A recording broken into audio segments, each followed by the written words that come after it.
On incline plane. Friction force का एक बहुत ही अच्छा क्वेश्चन, एक बहुत ही अच्छा concept. Suppose this is a plane जिसके ऊपर एक ब्लॉक रखा हुआ है, ब्लॉक का मास m, और इस प्लेन को O पॉइंट पर हमने फिक्स कर दिया है। इस P पॉइंट को पकड़कर यहाँ से इसको ऐसे ऊपर की तरफ ले जाएंगे, तो हमें ये पता चलेगा और हमें चेक करना है कि कब तक ऑब्जेक्ट इस पर रुका रहेगा और कब ये ऑब्जेक्ट स्लाइड करना स्टार्ट कर देगा। यहाँ से पकड़ा, इसको ऐसे इंक्लाइन कर रहे हैं। सो किसी टाइम पर ये इस पोजीशन पर होगा, किसी टाइम पर ये इस पोजीशन पर होगा, और ब्लॉक ने अभी स्लाइड करना स्टार्ट नहीं किया है। तो जब तक ब्लॉक नीचे स्लाइड ना करने लगे तब तक फ्रिक्शन कौन सा लगेगा? स्टैटिक। और जब स्लाइड करने लगेगा तब काइनेटिक। सो अभी हम देखते हैं, सपोज इंक्लाइन प्लेन का एंगल हमने कितना कर दिया? Alpha, and block is not sliding. Block slide नहीं कर रहा है। सो ब्लॉक का फ्री बॉडी डायग्राम बनाएं। mg force acting vertically downward along the plane component mg sin alpha perpendicular to plane mg cos alpha. Friction force पीछे लगेगा and this will be static. Now since block is not sliding, so friction force will be mg sin alpha, और normal reaction यहाँ से perpendicular, so normal reaction will be mg cos alpha. And net contact force होता है R, which is under root of n square plus friction का square. Friction और normal reaction का resultant, उसकी value होगी, इन दोनों की वैल्यू पुट करें तो ये mg के इक्वल आ जाएगा। So net contact force mg के अपोजिट इधर लगेगा R। तो एक्चुअल में इसे आप ऐसे कह सकते हैं, जब तक ब्लॉक ने स्लाइड करना स्टार्ट नहीं किया तब तक इस पर दो फोर्स लग रहे हैं, mg वर्टिकली डाउनवर्ड और एक इंक्लाइन प्लेन का रिएक्शन फोर्स वर्टिकली अपवर्ड जो mg के बराबर है। अब आप ये सोचेंगे कि यहाँ तो हमने 4-5 फोर्स दिखाए पहले डायग्राम में, इसमें हम दो ही कह रहे हैं। तो देखो mg sine alpha, mg cos alpha, ये mg के ही कंपोनेंट है। फ्रिक्शन फोर्स और नॉर्मल रिएक्शन ये r के कंपोनेंट है। सो फोर्स दो ही हैं। तो अगर आपको कोई ये पूछे a block is at rest on an inclined plane, find net force applied by the inclined plane on the block, that will be equals to mg। अब इसका एंगल हमने थोड़ा और बढ़ाया और इसका एंगल हमने कर दिया theta. At this angle theta block is about to slide.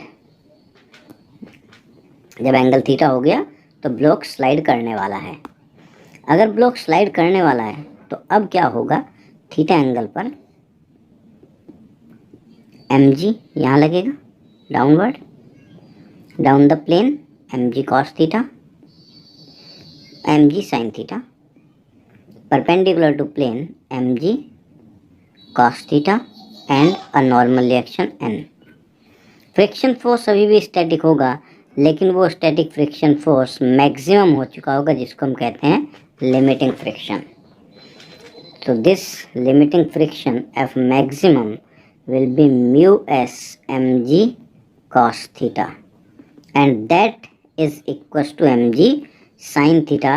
It is about to slide, it has not slided yet.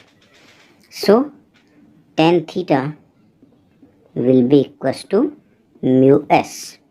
This theta is called angle of repose.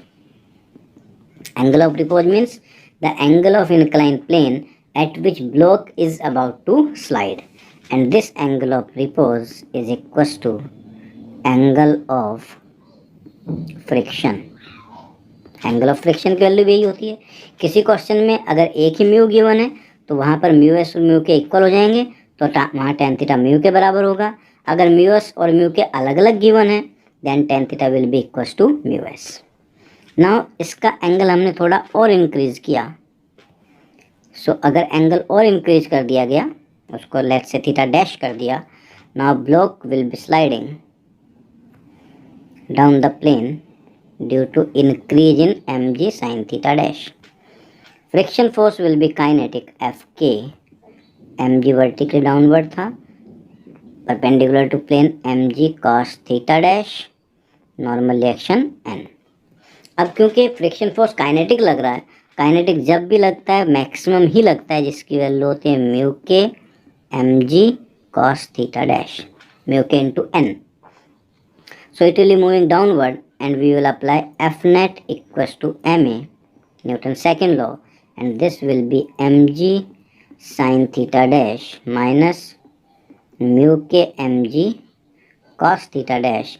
So acceleration of block will be g sin theta dash minus mu k g cos theta dash.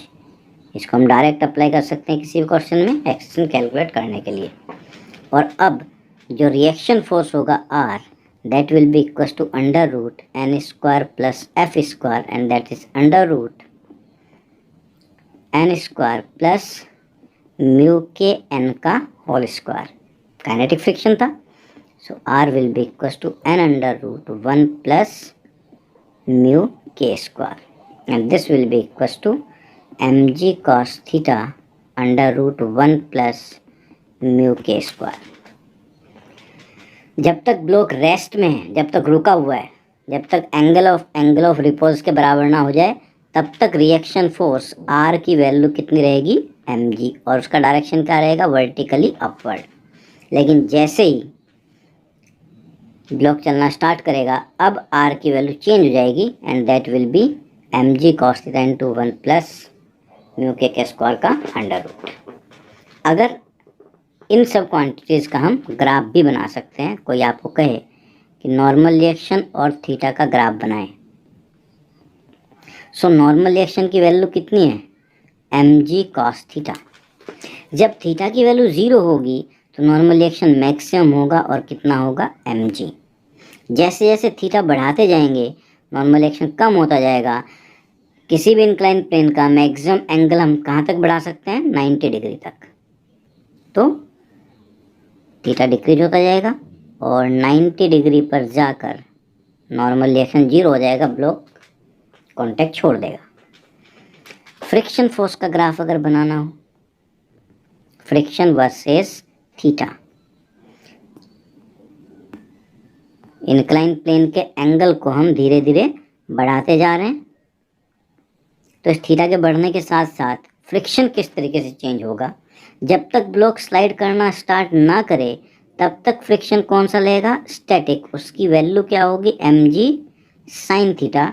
ये तब तक होगा जब तक theta is less than और equals to angle of repose. इससे कम रहे या इसके बराबर ना हो जाए तब तक फ्रिक्शन mg sin थीटा होगा। और फिर काइनेटिक लगेगा जिसकी वैल्यू होगी म्यू के mg cos थीटा, जब angle of incline plane angle of repose से ज़्यादा हो जाएगा।